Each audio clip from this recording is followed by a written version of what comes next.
Yo quiero estar más cerca de ti. Yo quiero estar más cerca de ti. Mwen vle pi pre ou. Mwen vle pi pre ou. Mwen vle pi pre ou. Mwen vle pi pre ou. Yo quiero estar más cerca de ti. Hay dos formas de decirlo en creol. Mwen vle pi pre ou. Mwen vle pi pre ou. No puedo vivir sin ti, amor. No puedo vivir sin ti, amor.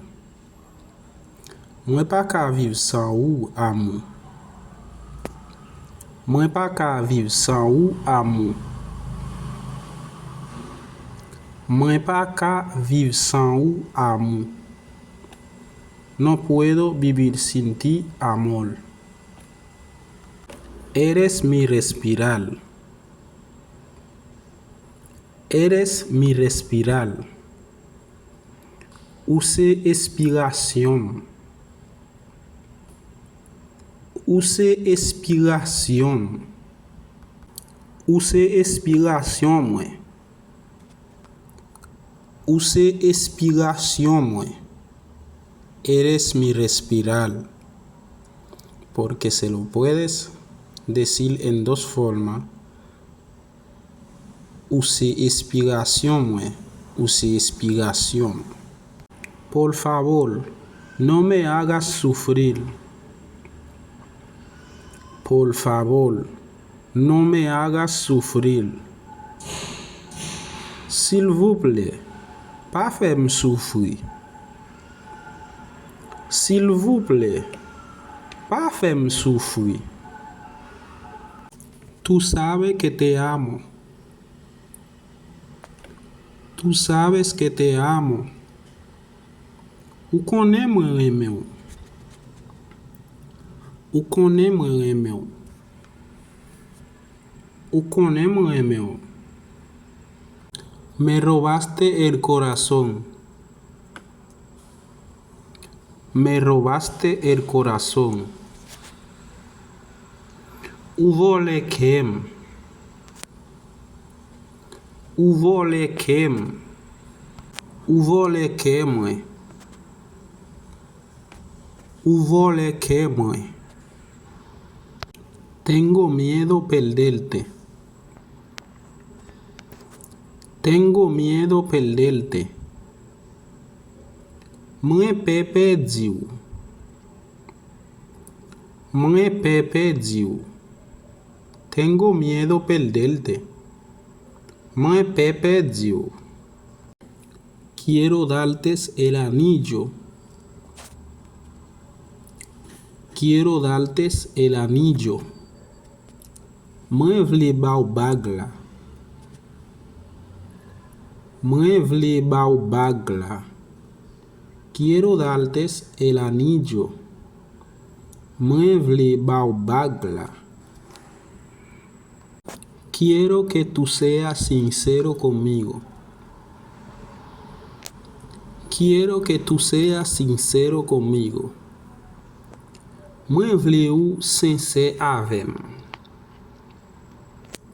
Mwen vle ou sincere avem. Quiero que tú seas sincero conmigo. Mwen vle ou sincere avem. No quiero que tú me ames por interés. No quiero que tú me ames por interés.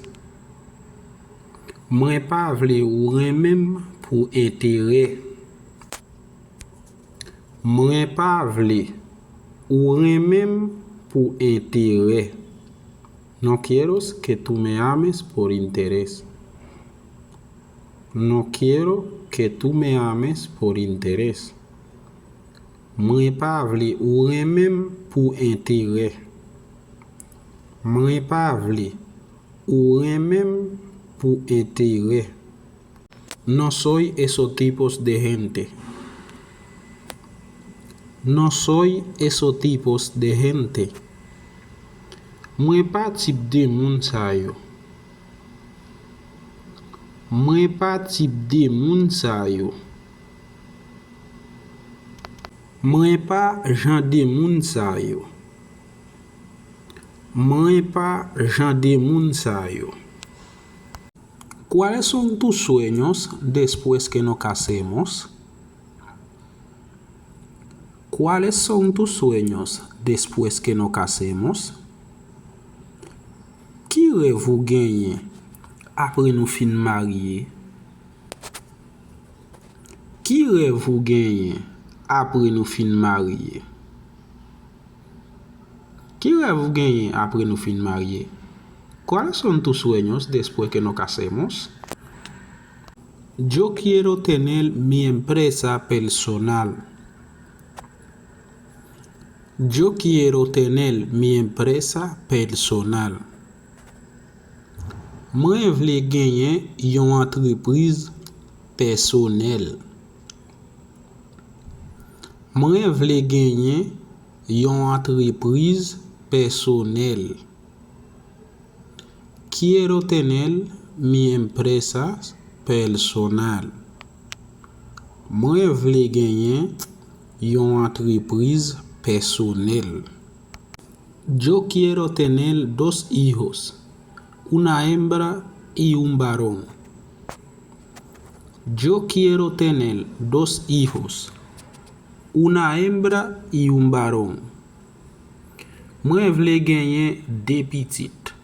Yon fi, yon garçon. Mwen vle genyen 2 petites. Yon fi, yon garçon. Pero tú estabas en mi memoria. ¿Tenemos la misma idea? Pero tú estabas en mi memoria. Tenemos la misma ideas. Mais, ou te nan mémoire, nous genyen même idée. Mais, ou te nan mémoire, nous genyen même idée. Eso significa que tú y yo estamos conectados. Eso significa que tú y yo estamos conectados.